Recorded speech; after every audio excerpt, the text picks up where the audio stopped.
Hi there, this is Emmy and Courtney, and this is our presentation of a brief overview of Chapter 4, which is all about the generation of variates from standard distributions.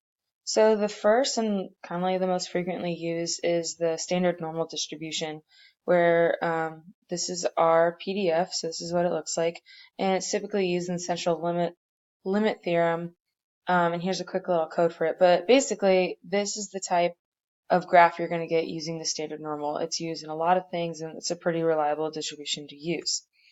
The next thing that we're going to go over is the Box-Mueller method. And so the advantages of this is that it's simple to implement and it's like really fast in its execution.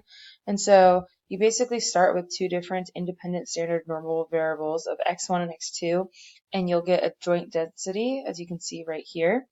And so if we were to just plot this as is with our code right here, we'd get a graph that kind of looks like this. And as you can see, there's kind of these tails as this like cross in the middle. They're considered, they're called tails.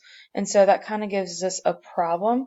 And so what we want to do is convert those to polars by setting x1 to r cosine theta and x2 to r sine theta. And we're going to get this new joint density. And so you can see the difference is once we can transform them back to coordinates, that this is with the tails and this is without our tails.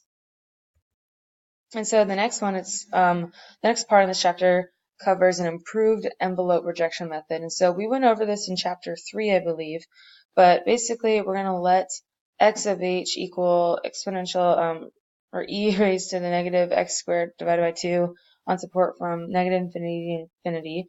And this time we're going to use a majorizing function of g. And so once we have g, we're going to divide it by h of x. So we're going to divide those two functions and get this ratio here. And then as we plot those, we have this probability of acceptance.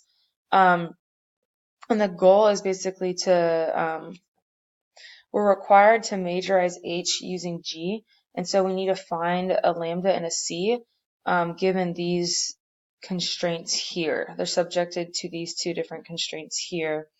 And so an example of this is here's the code that you could walk through, but basically this is what you want it to look like. You want the area in between the two functions to be minimal as possible.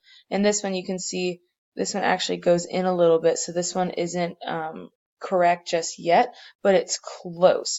And so if I were to tweak this around a little bit, it would be just on the outside of that red line. But basically the goal is to minimize the function or minimize the area in between here. And your graph will kind of show you exactly where you are with that. And so lastly, the last distribution that we're going to talk about today is just log normal, which is a commonly used in financial mathematics.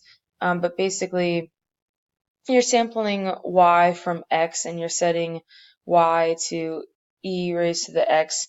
And so that's going to give us this log normal distribution where y is always positive.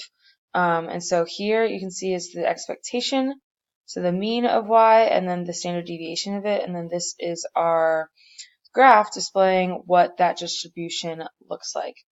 All right, so that's it. That's just a quick little overview of chapter 4.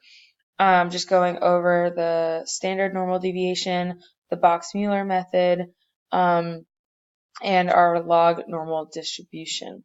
So, and also the improved envelope rejection method, where we looked at our acceptance probability to minimize that function. So yeah, that is our little brief overview of chapter 4. Thank you so much for listening.